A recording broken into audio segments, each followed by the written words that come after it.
I just wanted to kick this video off by saying thank you for all the positive support this channel has been receiving. Only 5.4% of you are subscribed, so if you enjoyed the video today, consider subscribing. Now on to today's video.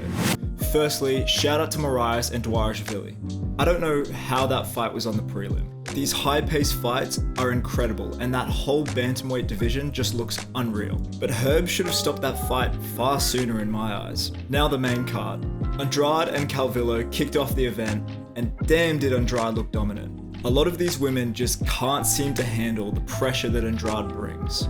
Now for those fighters watching at home, you know better than any of us. If anyone looks at you like this across the cage before you scrap, you're in for a tough night.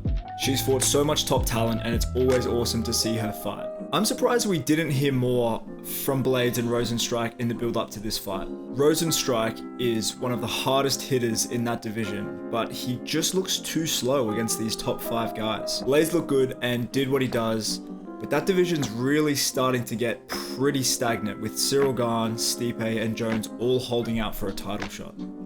Diaz came out with evil intent, throwing one of the most dangerous kicks I've ever seen.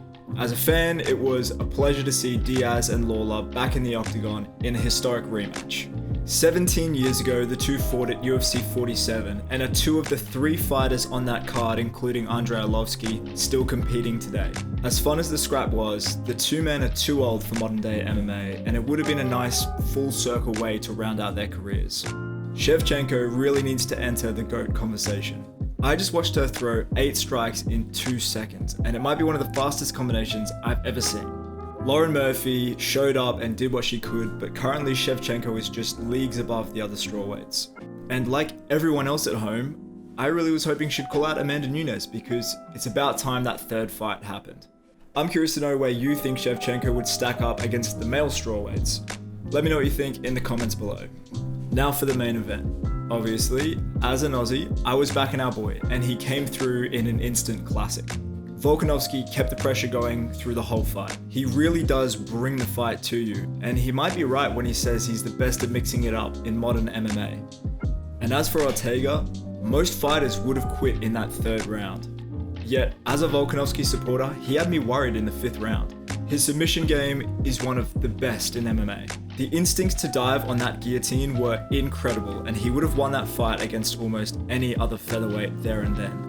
I hope he can make a full recovery and keep bringing us those fight of the nights. Overall, it was a fun event filled with underappreciated fighters, and honestly, I'm just happy not to see anyone's limbs explode. They ask you how you are, you just have to say that you're fine when you're not really fine, but you just can't get into it because they would. If you enjoyed the video, drop us a like. It's the best way to show your support, and yeah, otherwise I'll see you in the next one. Peace. We're shooting, bro! Give us shooting, bro! Get in there, Frankie. We're shooting. Hey, I'm not a spitter. I don't spit. Nah. Still loving it, fun. This is what we have: Ricardo, Yeah. Bam Bam, Yeah, the boys. all of that perfect And the little Pampers cities. is on. Hit the ball. Hey. I'm gonna make this. Get in your hole. Hit the ball. That's a holy grail. That's the holy grail.